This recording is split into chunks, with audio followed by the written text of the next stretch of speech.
So we're concluding the third book, and we want to talk about what is the message, what is the conclusion.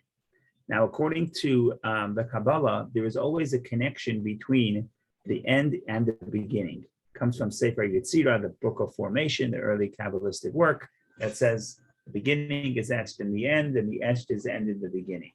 So that became the Jewish custom that when you conclude something, you always try to find a connection between the beginning and the end. So people do this to a tractate of the Talmud, for example. What does the end and the beginning have in common? Because the beginning is sort of the end is the culmination, but the beginning is sort of where we headed. So there's a relationship between the beginning and the end. So what we're going to try to do is, first of all, connect the beginning of this essay of the Rebbe has a lot of connections. The beginning and end of the book of Leviticus, the third book. But not only the third book, but we're also going to find a connection between the Hasidic interpretation of the beginning and the end of the third book. In other words, the beginning and the end of the third book as it's illuminated in the light of Hasidic philosophy. Specifically, the book of the work of the Alter Rebbe, Rabbi Shneur Zalman, the founder of Chabad, Likutei Torah, which is his discourses on the Parsha. So just for the history, this talk was said in the year Tafshin Chafei 1965. That year, the Rebbe insisted and pushed people to study the book Likutei Torah because it was reprinted that year, and people should study the entire Parsha with the Hasidic commentary every week. So when they concluded the book, so we're making a sort of a siyum, a conclusion of the third book of the Torah, but also the third book of the Likutei Torah, the Hasidic commentary. So we're going to connect the beginning and the end of the third book, but also the beginning of the end in the light of Hasidic philosophy. And if we get to the end of the essay, I don't know if we'll get there, we'll also connect not just the beginning of the end of the book, but also the beginning and the end of the last Parsha, right? Because the last Parsha is its own unit. So you want to connect the beginning and the end of the last Parsha, plus the beginning and the end of the book. And this gives us an overarching idea of what is the concept of the third book and where we're headed, where we're going with this. And there's so many details. What's the emphasis? What's the main thing? So that's by way of introduction. So the first thing we should do is we should look at the last page of the last page of the third book. So we'll try to share the screen. So we have the third book here. I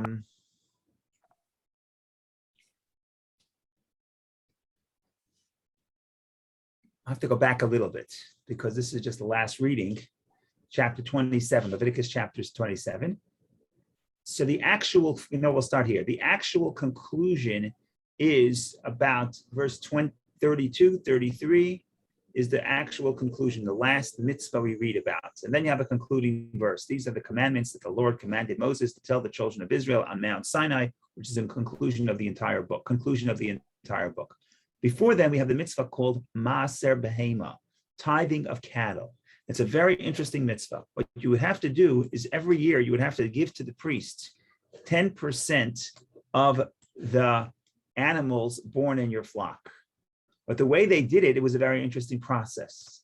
You would take all the animals that born into the flock this year, you would put it into the barn, you would let the animals walk out of the barn, you count 10. When you get to the 10th, you sanctify the 10th. You make a mark on it with the red paint or whatever you did, and that became the Maaser, 1 of 10. And then you took all the ones with the red marks and you gave it to the priests. So it's not so that's part of the process. Why the mitzvah is that way? Maybe we'll discuss that.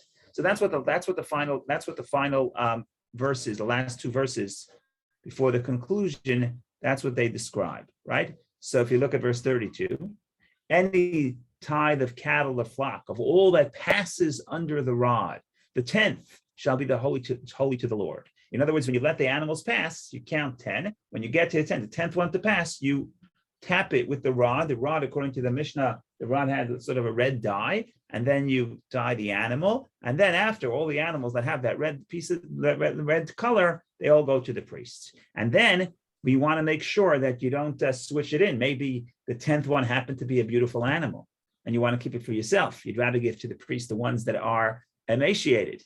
So the Torah tells us in verse 33, he shall not inspect a tithed animal for a good or a bad one, nor shall he offer a substitute for it. And if he does replace it, then both that one and its replacement are holy. It cannot be redeemed. In other words, what is the Torah telling us? I count 10, and all of a sudden I see the 10th one is this beautiful, beautiful animal. I would rather have that for myself. Why don't I switch it in for another one? No, you can't switch it in. If you do switch it in, you get a penalty. Both are holy. Both have to be given to the priest. The good one and the one you switched it in for. That's the last mitzvah, Maaser Behema, tithing of the animal. Okay, fine. What's a little bit before that? So we have tithing of the ground, but that's not connected so much to the theme of our part of the book, which is offerings. So we'll go back a few verses, and we'll go to the mitzvah of Rashi's commentary.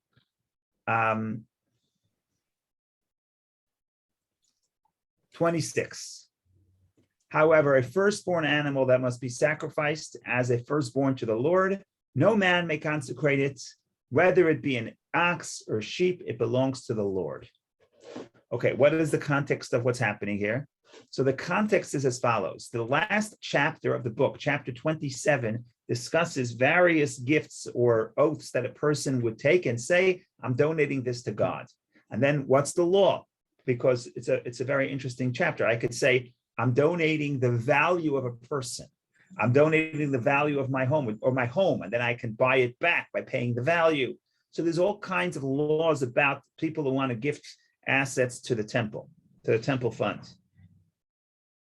What the Torah is telling us in verse 26 is, don't forget, you can only give what is yours. The firstborn doesn't belong to you. The firstborn animal, even today, the firstborn animal a person cannot use for himself. It belongs to the priest. So what happens is, firstborn animal, you can't donate it to the priest, to God. You know why? Because it already belongs to God. Right? That's what he's saying. Verse 26. However, a firstborn animal that must be sacrificed as a firstborn to the Lord, no man may consecrate it. Whether it be an ox or a sheep, it belongs to the Lord. Right? I can't come and donate to God something that already belongs to God. So that is really the end of the two mitzvot toward the end of the parsha that we want to focus on. Again, the actual conclusion is Maaser, tithing of the animals, and before that is the Bechor, the firstborn. Now we want to think about why these two offerings, of the two offerings that is mentioned at the end of the culmination of the book of offerings, we have these two. Why specifically these two, and why specifically in this order? And we're going to give a few, I guess at least two interpretations. But let's jump into the essay and let's get into it and see what happens. Let's see where we end up. But as always, comments, questions, please share. Don't be shy. And that's it. The journey begins. Okay. In case anybody would rather have a link to the text, I'll share that in the chat. Otherwise, I'll share the screen. Now, the essay is a little bit longer. We're not going to do the whole thing. We'll do the beginning. The beginning is still doable. Once you get to section 6, 7, then it gets a little Kabbalistic, but still doable. It's all in English. It's all good. Chat.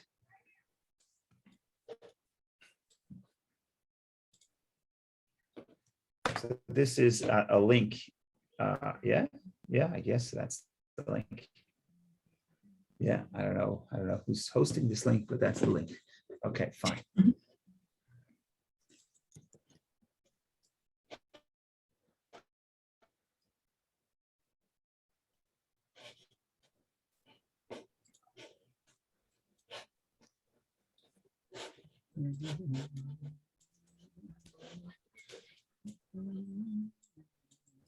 Okay, let's go to the beginning. Let's go to the beginning.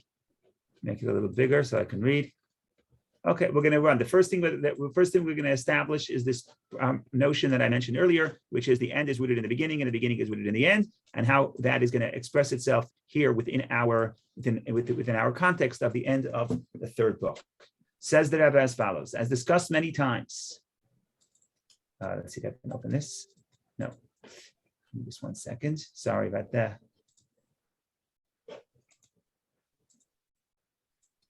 Okay. As discussed many times, there is a unique connection between the beginning and the end of every Torah subject. In line with what Sefer Yetzirah says, the end is wedged in the beginning and the beginning in the end. This also applies to scripture. The beginning of an end of every book and also of every parsha are connected thematically.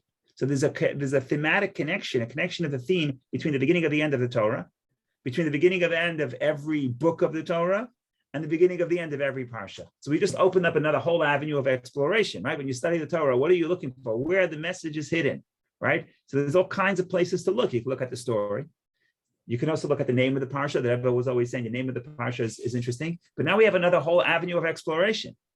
You have to find the beginning between the beginning and the end of the parsha. I remember when we concluded the Torah for with our Sunday class, I figured, okay, well, we finished the V'zot HaBracha, we finished the final portion, and in a week or two we'll start the next one.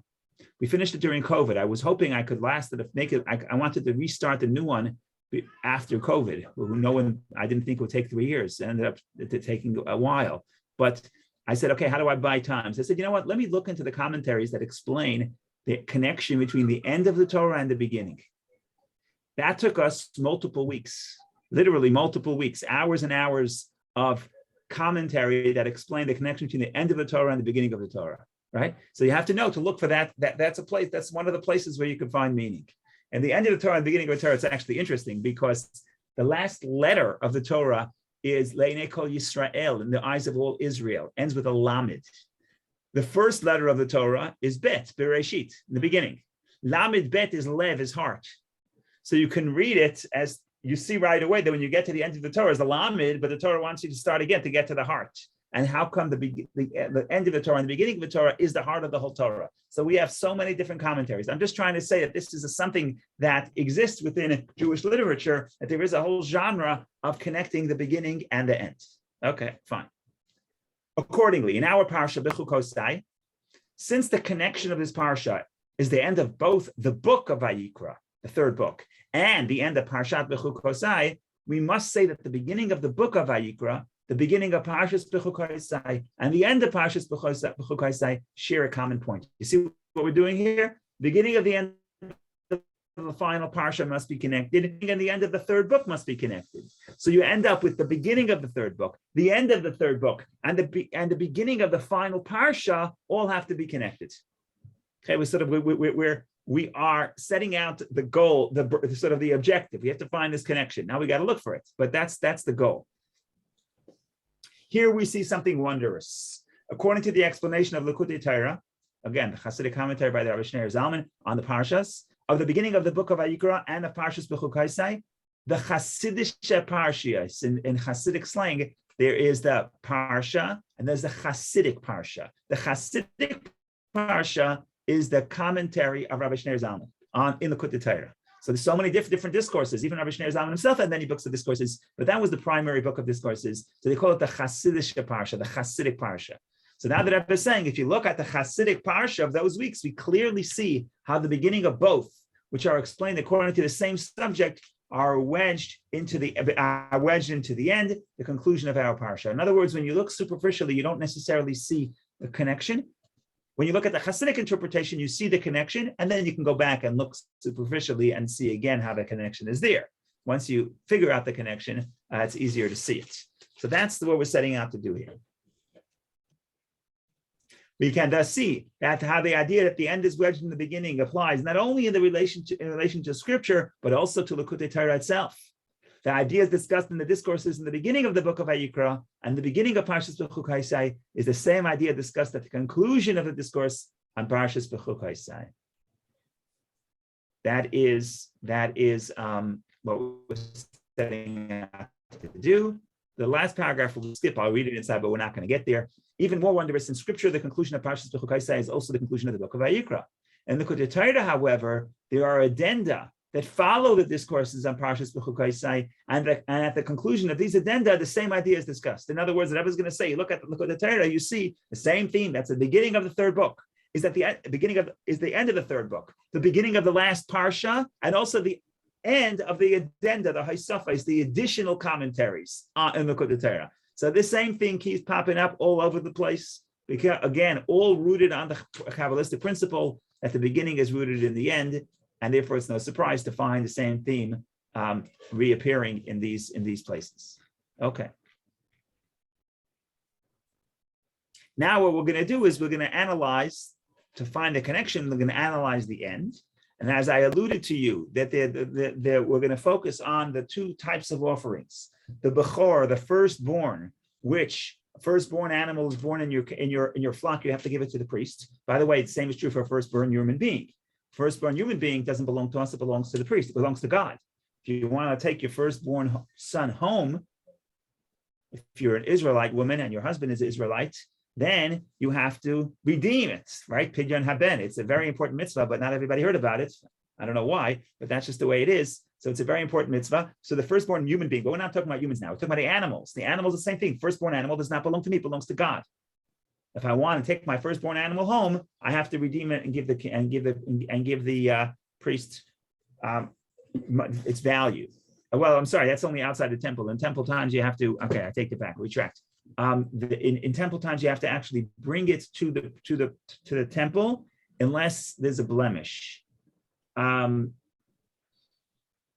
If it's an unkosher animal, then you could trade it in for a kosher animal and give the kosher animal to the priest, or you have to kill the non-kosher animal. Those are the choices you have. But in any case, so that's one class, the Bechor, the animal that is consecrated by birth, and then there's the Maaser, the tithing of the new animals that are born in your flock, where every 10th animal becomes holy. And now we're going to analyze what is the difference between these two mitzvot and what that difference represents. So here we go. Section 2. The obvious connection, the end is wedged in the beginning, between the beginning of the book of Vayikra and its conclusion. The book of Vayikra opens with the laws of sacrifices. When a man from among you brings a sacrifice to Hashem. Beautiful, right? What could be simpler than that? The beginning of the book of Leviticus, everyone knows the third book of the Torah is the laws of the offerings. So the opening statement of the third book, second verse, Hashem spoke to Moshe saying at the 10th meeting, and what did he say? A man, right here's the quote, when a man from among you brings a sacrifice to Hashem, lo and behold, what's the conclusion? Also sacrifices, two types of sacrifices, Bechor and Maaser, firstborn and the tithing. Right? And the conclusion of the book of Vayikra also discusses two types of sacrifices, Bechor, which is firstborn, and Maaser Behema, tithing of the animal. So now we know, okay, generally speaking, it starts with sacrifices and it ends with sacrifices. Okay, I'm getting cut. Okay, so now we know it starts with the book starts with sacrifices and ends with sacrifices. So right there, we already have a connection, but we want to get it more specific. That's too general. Now we're going to get into the specifics. Since these two sacrifices specifically are mentioned at the end of the book of Vayikra, they must reflect the comprehensive subject of sacrifices discussed at the beginning of the book of Vayikra. In other words, there's so many different forms of sacrifices in this book. The fact that the conclusion chooses the Bechor, the firstborn animal, which you have to sacrifice to God, and the Maaser Behema, the tithing of the animals, which you have to sacrifice to God. But it only chooses these two offerings, tells you that something about these two offerings captures the theme of the book of offerings in general, and specifically as it's discussed in the beginning of the parsha. So now we get to the first bit of, everything here is letting up. Now we get to the first bit of explanation. In other words, some insight. We're getting a piece of a nugget of insight. And here we go. The explanation, the difference between Bechor and Maaser. These are not just two offerings, they're two categories of offerings. How so? Is that Bechor is inherently holy. It is made of Bechor and pronounced holy from above. In other words, who makes the firstborn holy? Not the human being. The human being doesn't have to do anything. He doesn't have to say anything. God chooses that this animal will be born first. So in some sense, God sanctified the firstborn. So the firstborn offering, when you say the firstborn belongs to God, it becomes holy. That's a class of holiness that is sanctified from above, from God. There's no human action, right? So its sanctity is unrelated to human action. So that's one class of animals, of holiness. And then the conclusion of the book is Maaser Behema, the tithing of the animals. Here, it's the opposite. It's not just that we come and you say 10% of the flock belongs to God. No, you have to let the animals pass. You have to tap the animal with the rod. You have to declare it holy. So Maaser Behema, the tithing of the animals, represents a different type of holiness. one that is not pronounced from above, but one that is man-made. Right? So the sanctity of Maaser, on the other hand, depends on a person's actions. He has to count the animals, and then the 10th shall be holy.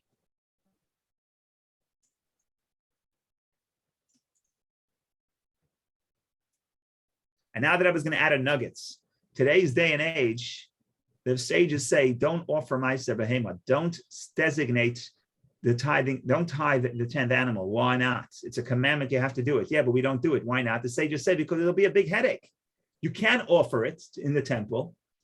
So you have a holy animal that you can't offer in the temple is just a recipe for disaster, because you're not allowed to use a holy animal for a mundane purpose. So if you're going to have holy animals running your field, you're going to eventually commit a sin of using it for your own benefits.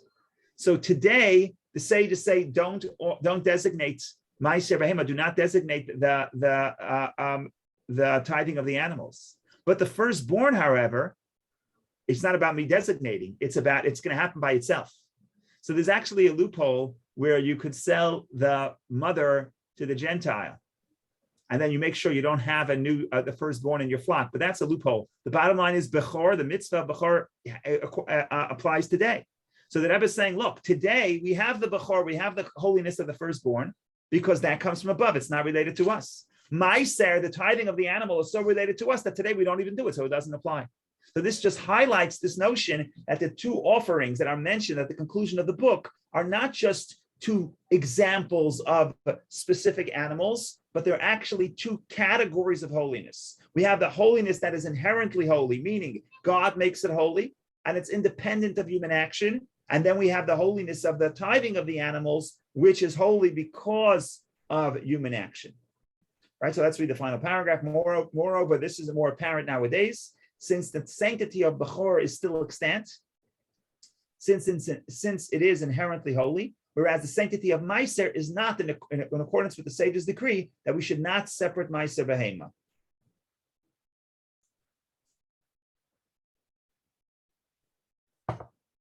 Now, lest you think, how could the rabbis go against the biblical verse? So you look at footnote 11, where it says in the bracket, there is no biblical requirement to separate Maaser Behema because there is no Beis Hamikdash. There's no temple, there's no biblical requirements. But you could, theoretically, you could sanctify it and it would be holy. We don't do so. Okay. So what do we have so far? We have the theme of the end of the parsha. There's two types of holiness. There's the holiness that comes from the person, from above, and then there's the holiness that comes from the person. Man-made holiness. So I'm just going to give you a spoiler alert. What you see from here is the order progresses. What's a greater holiness? The holiness that God gives us, or the holiness, the gift that God gives you, the gift of holiness that God gives you, or the holiness that you achieve on your own, right? So because we're progressing as we move forward, we're not going backward, we're moving forward. So that tells you that the culmination, the greatest height you can achieve is not Bechor, is not the firstborn, is not the gift you got from above, the holiness, whatever holiness you were blessed with, whatever gifts you were given, but rather what's even more valuable, what's the actual culmination, the actual end, the actual climax of our relationship with God is the Maaser Behema, is the tithing of the animals. That's the holiness that you achieve on your own. Even though you say, well, maybe I didn't achieve as it wasn't as great, as beautiful as what God gave me. Yeah, but whatever you got as a gift, that's nice, but that's not what you achieved. So the first takeaway here is that some people say, well, if God wanted me to do this, God should have helped me. No, that's one. God helps you in certain ways, but that's a holiness that comes from above. That's the class of Bechor, firstborn. But then you have the greater level of holiness, and that's the culmination of the book, is what could you achieve on your own? Could you bring this holiness and create this holiness on your own? So that's the end of the book. Now what we have to do is we have to look at the beginning of the parsha. And if you look at the beginning of the parsha, certainly according to the Hasidic interpretation, but even on the Pshat, certainly according to the Hasidic interpretation, the way we read the verses, according to the Hasidic interpretation, you will see that the beginning of the parsha does the same thing.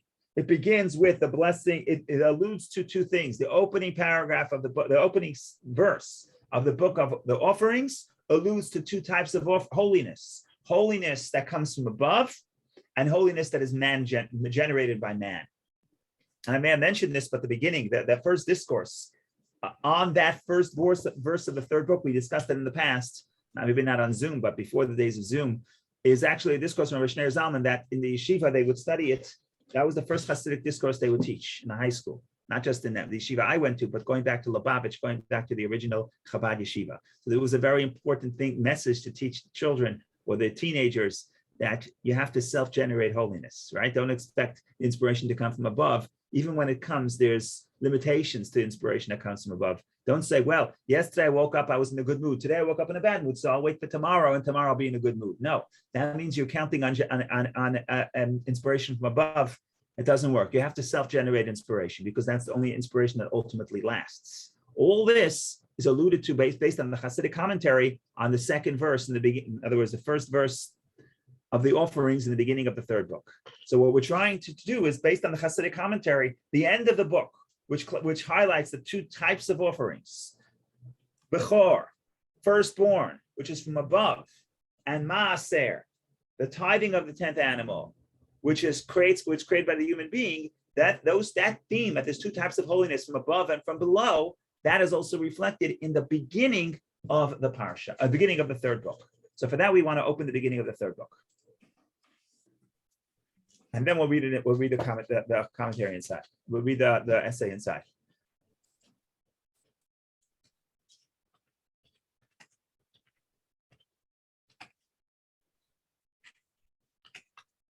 Okay, so far so good, I suppose, right? Because no questions means everybody's happy. Everybody's happy. In some sense, I'm happy, but in some sense, I'm not happy. No, I'm kidding. Okay, here we go. I'm just going to show you the verse, and then we'll get to the Hasidic commentary on the verse. Hasidic commentary, I'll leave for the essay. I just want to see the verse. You see the verse on the screen, it's a little bit clearer. Right? So this is the opening of the third book, by Daber Hashem, and he called to Moses. Right? The actual Hebrew name for the third book of Leviticus is not Leviticus, the book of the Levites, but it's Vayikra, and he called, right? That's how we refer to it. And he called Moses, and the Lord spoke to him from the tent of meeting, saying, okay, what's the beginning? This is the beginning of the first mitzvah. Speak to the children of Israel and say to them, when a man from among you, Adam Ikem, when a man from you brings a sacrifice to the Lord, from animals, from cattle, or from flock, you shall bring your sacrifices. Now, if we do justice to what's happening here, it's not going to be so clear in the English. But the problem with this verse is that this verse would fail any grammar examination. The grammar here is horrendous. There are a few problems. One of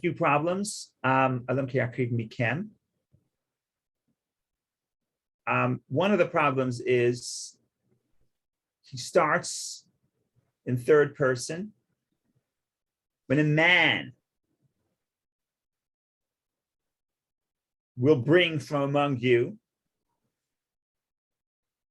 and then he concludes in the second person, you shall bring your sacrifices. We're not talking about a man, we're talking about you. That's one problem. Another problem is we start with singular and move to the plural. A man in the singular. Adam ki yakriv, a man from among you who brings a sacrifice that's clearly in the singular. From animals, from cattle, or from flock, you shall bring your sacrifice. So in English, you don't see this. In English, it's neutral. In English, you and your is neutral in the sense of singular and plural. But in Hebrew, there's you singular and you plural. This is a you plural. And your sacrifices is plural. So we jump from singular to plural. And there's other problems. So we're going to get to the Hasidic commentary. And by the time we're done with this verse, you're going to see that the verse begins with alluding to inspiration that comes from above and concludes with a person has to bring their own inspiration, own inspiration and bring their own offering, so there's the literal offering, but then there's the figurative offering. Figurative offering is the feeling that generates the desire to come close to God. So before we read it inside, I'll just give it to you on one foot. Adam, when we say man, according to the Kabbalah, Adam could be referring to God, not God himself, because God is not a man, but it's the 10 sfirot. 10 sfirot is in the shape of man. That's why man is created in the image of God. So Adam is a supernal man. If you read the book of Ezekiel, we're going to read it on Shavuos, you see that there's the chariot, and upon the chariot there's the image of a man. God is not a man, but the 10 sfirot, the way God chooses to express himself to this world is in some sense like a limited expression, and man reflects that. So we begin, Adam ki yakrif miken. A man will offer from you. Who's bringing the offering? The man, the supernal man. God is bringing an offering from you. In other words, God is sending you divine inspiration. That's the first clause. Says the second clause, don't rely on that. If you're going to rely on that, that inspiration is going to dissipate from animals, from cattle, or from the flock, which means your inner animal, your own animal soul, you, plural, meaning all the Jewish people, not the supernal man, but the Jewish people, you shall bring your sacrifice. You have to bring yourself close. In other words, we start by saying that, yes, sometimes you get inspiration from above, but no, you're not bringing that offering. You didn't create that. God inspired you. So what should I do? God inspired me. Now I'm happy. No. Don't rely on that inspiration. Meditate, work, generate your own inspiration, because the inspiration that just came from above is fleeting. That, in short, we're going to read it inside, but that, in short, is the Hasidic take on verse 2. If you accept that, and if you understand that, and if you internalize that, this is exactly the same theme that we have at the end of the book. The end of the book says there's the Bechor, there's the inspiration that comes from above. That's not enough. You have to go to Maaser. You have to go to the tithing of the animal, which is the holiness that we could generate. Same theme, beginning of the end, beginning of the book and the last and the end of the book. And of course, the theme is that both of these show in some sense, the superiority of man-generated inspiration, because that will last. The inspiration that comes from above will not last. So that's what we're trying to do. This is a full idea. We finish this inside. If we have time, we'll go to another idea.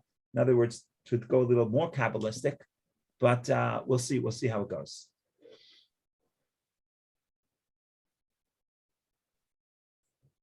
So everything I told you, I think, is in this paragraph. This is also the connection, right? On page, whatever page number this is, page number 4, second paragraph.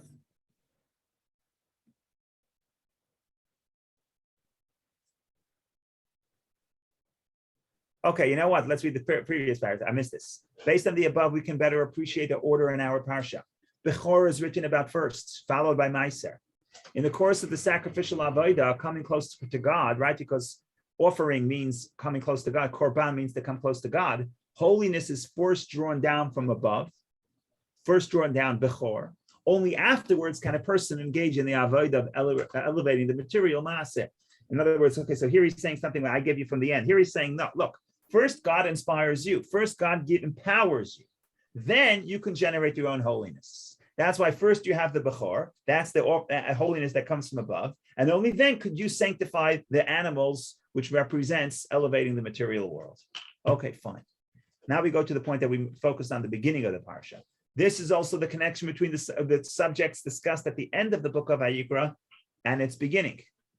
When a man from among you brings a sacrifice to Hashem, in the Likutei Torah it is explained that the verse, when a man from among you brings, Yaakov literally brings close, a sacrifice korban to Hashem, refers to supernal man. Let's see what they do with supernal man here, i.e. the term referring to divinity after it contracts and manifests in the world and is manifest in the world of Atzilut. Okay, fine. So you have the supernal man, the 10 spirits from above. So what we're saying is God brings the offering. We're the offering. God brings us close to him. God inspires us to come close to him. Bringing close Yaakov, the corporal man, to godliness. From among you, a sacrifice. First, there must be an awakening from above. In the language of the Kabbalah, itaruta de la'ela, awakening from above, to bring the corporal man close to Hashem. Then the Torah continues, for animals, you, plural, meaning every individual, you shall bring your sacrifice. This refers to a sacrifice that a man has to bring with his own efforts from the animal within him, an awakening from below. So if you want to get more information, that's the first discourse they teach in yeshiva. The idea, inspiration from above is nice. It's the beginning. It's the catalyst that awakens you, but then you have to ultimately do the work by yourself. Says the Rebbe, this corresponds to the two types of sacrifices discussed at the end of the book of Vayikra. Bechor, sanctified from above, and Maaser, sanctified from man. Okay. Really, we could stop here, but it's too beautiful. So I'm gonna read the next thing as well. But I want to stop here for a second, just to allow it to settle. So just to summarize, to allow it to settle and internalize. The big idea that we're offering here is, to summarize, the big idea here is that there's two forms of holiness. And Kabbalistically, I say from the Hasidic perspective, when you say two forms of holiness, you're also referring to two types of inspiration. So an offering is the desire to become close. It's the expression of the desire to come close. So bringing an offering means generating this desire to come close. How was this desire generated? So the beginning of the book, of the third book, based on the Hasidic commentary, talks to you about the idea that a man brings an offering. Man is God, supernal man, bringing us as an offering. In other words, generating within us a desire to come close to God. That's the inspiration. And the second clause is, that's not enough. Do not rely on divine inspiration. You cannot say, I'm going to be a good person and a happy person only those days like today when the sun is shining and I'm happy. That's because that's going to dissipate. You can't count on that. If you want it to last, you have to be able to learn based on the divine inspiration. God is only inspiring you to give you a taste of what it feels like, and then saying, this is what I need you to generate on your own. And that's the second clause of the verse. From the animals, from the animals, cattle and sheep. I forget the Behema. From the animals, from the cattle, and from the sheep, which is different forms of animal souls. Takrivu, you, plural, should bring your offering. People, wake up, bring your offering, generate your own awakening from below.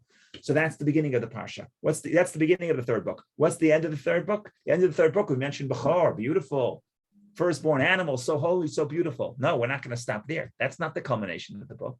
That's important. You have to have the Bihar. You have to have the holiness that comes from above to inspire you and help you create your own holiness. But ultimately, the culmination of the book is not with an animal that is sanctified from above, but specifically with an animal that is sanctified by the human being.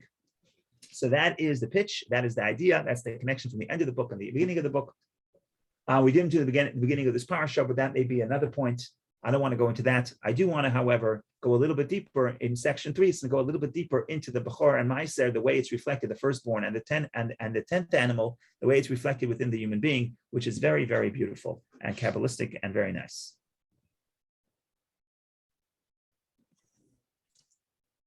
Okay, yeah, everybody's on board. We're still on the same page, pun intended.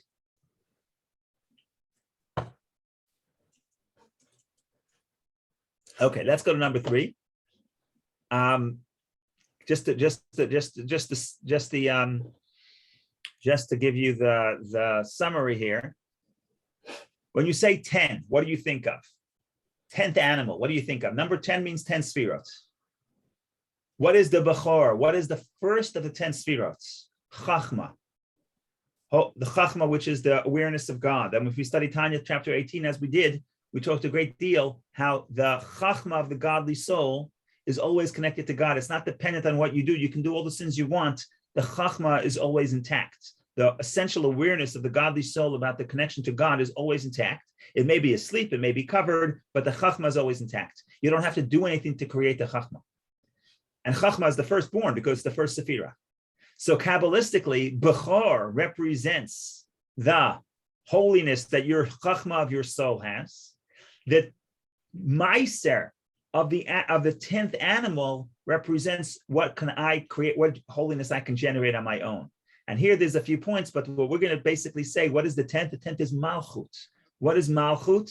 Malchut is related to speech and action, right? I cannot necessarily transform all my inner faculties, but that action and the speech, the lower realm, that's completely in my control. So I can decide, I could make my Behema, I could tie the 10th animal. Now, a little deeper, you could say I could also influence all my 10, but I have to influence them. They're not naturally influenced, because if you think about it, there's two ways to look at the Maaser Behema, at the tithing of the 10th animal.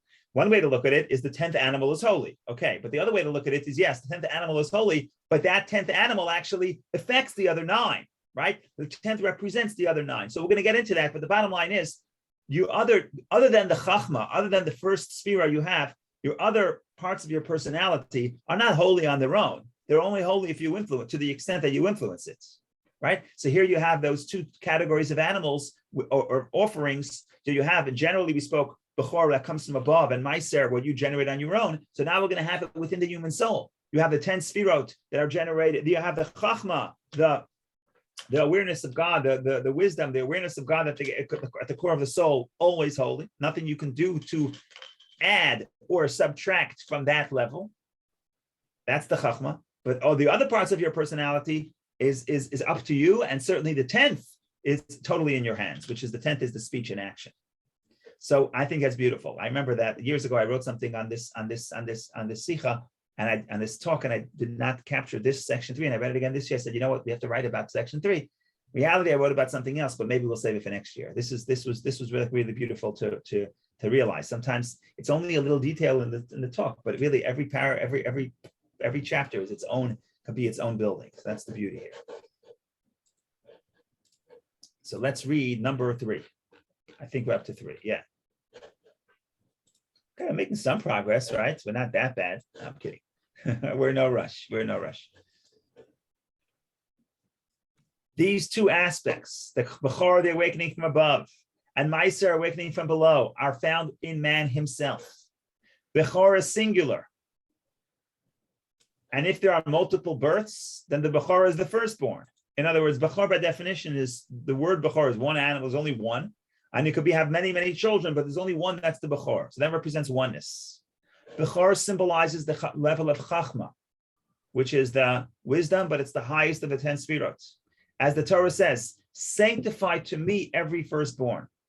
Sanctity being the level of Chachma. According to Kabbalah, the level of Kadosh, of holy, it represents the level of Chachma. And therefore, when the Torah says sanctify the firstborn, the Kabbalistic reading of this verse is that the first Sephira is holy.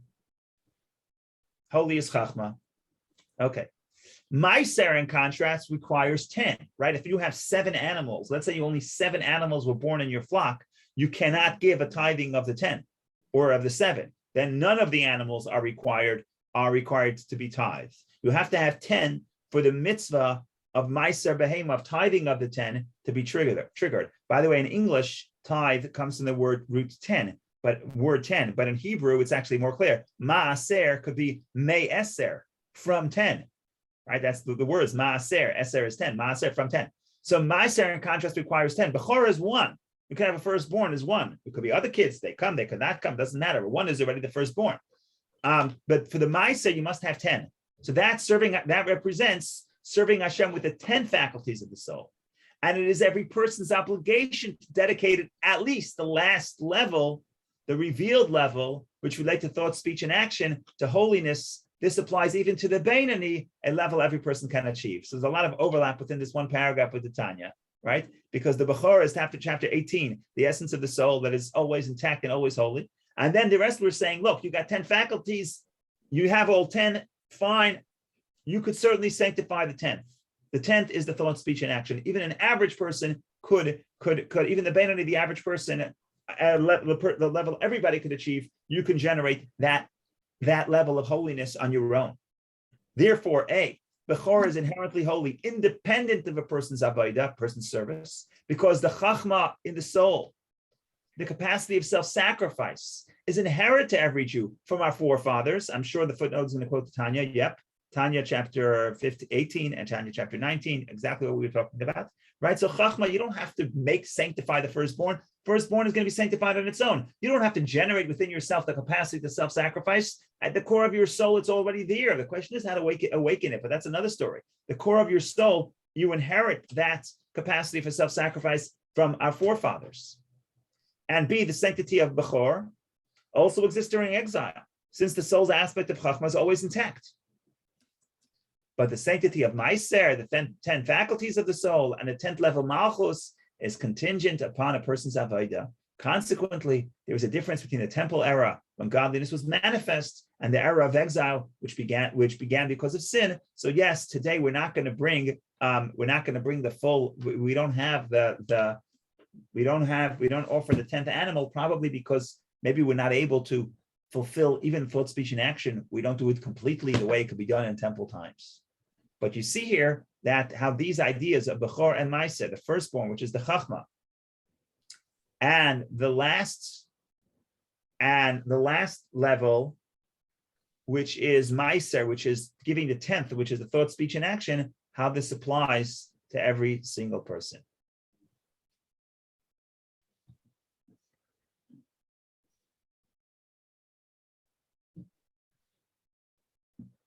Yeah, go ahead, Vicky.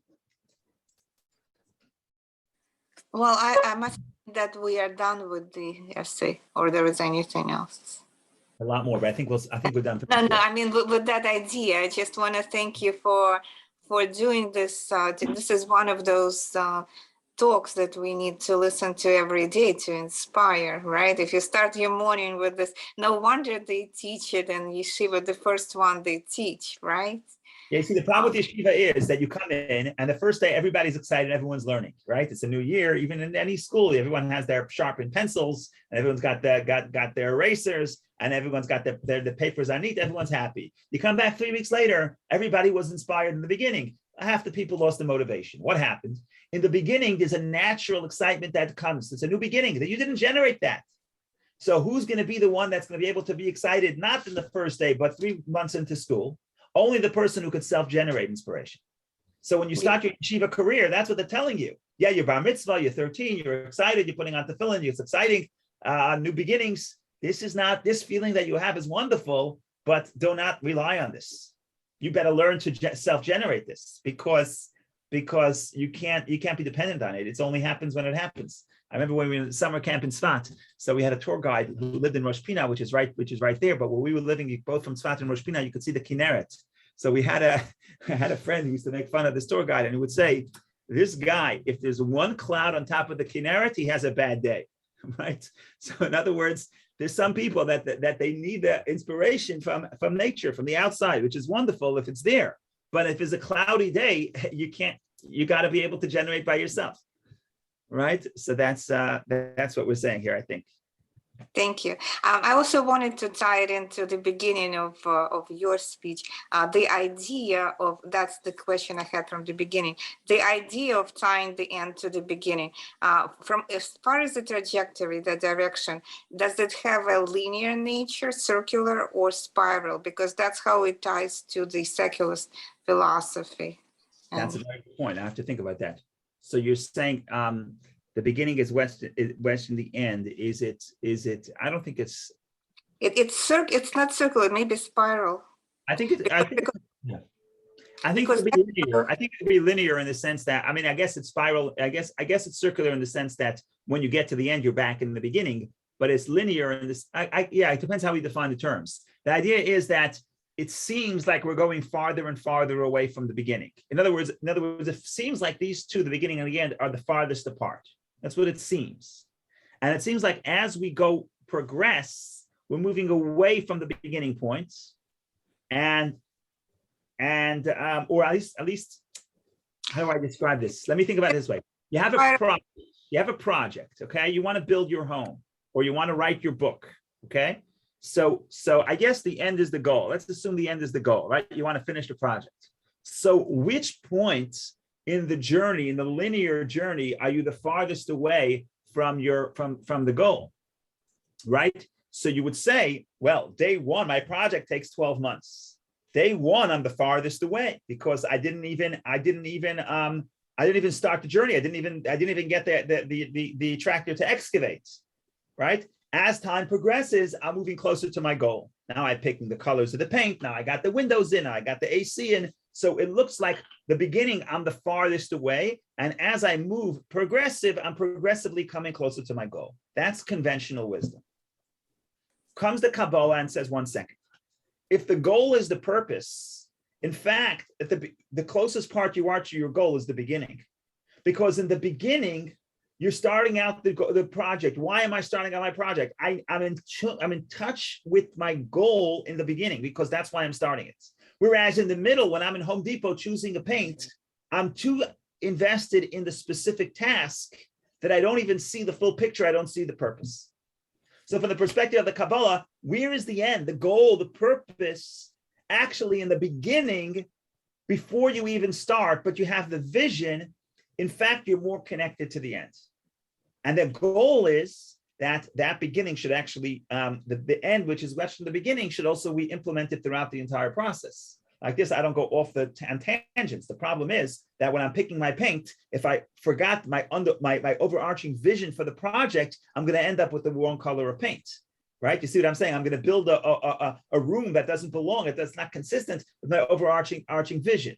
So that's what the Rebbe explains elsewhere, that when you say the end is rooted in the beginning and the end, it's not just that you have it at both points, but if the end is rooted in the beginning, then you're able to pull it throughout the process. But again, I think that so I don't know if you would describe that. You tell me if you describe that as linear or circular. But the point here is, when are you the closest to the goal? Conventionally, at the beginning of the process, you're the furthest. Kabbalistically, at the beginning of the project, ironically, even though you didn't start anything, but you're connected to the vision, and the vision is connected to the purpose. And Kabbalistically, vision is chachma, is the beginning, right? Or keter is will, desire. This is all the beginning. So the beginning is wedged in the end because you have the vision for the end of the process. Now, the challenge is to feel that throughout the details, throughout the entire book of Leviticus, to feel the inspiration that you felt in the beginning of the book and the end of the book. Because the end of the book is the culmination. The beginning of the book is the vision of that culmination. And then there's how am I going to get there, the day-to-day, the tasks, right? So the challenge is, can I feel the vision, which is either at the end or the beginning, can I feel that throughout the task? Every offering throughout the book, I have to really be in tune to this idea. Are we talking about holiness that is generated from above? Or are we talking about the requirement to self-generate holiness? That's the vision. That's the goal of this book. The goal of the book is to help you understand these two types of inspirations. Now, it's very hard to see, it's a challenge to see the vision when you're dealing with, okay, where do I put the blood, on the altar, on the top half, on the bottom half? Or do I slaughter it on the east, on the north, or the south? These are all technical details, but that's because to build a building, you have to figure out technicalities. How big, how many square feet is this room? How many square foot is that room? Where's the basement? Where's the garage? Yes, it's all details, but the question becomes, could I see the vision? And the vision is easily available at the end and at the beginning. And then once you see the beginning, you can carry it throughout the entire process only if you're aware and you touch base with the vision.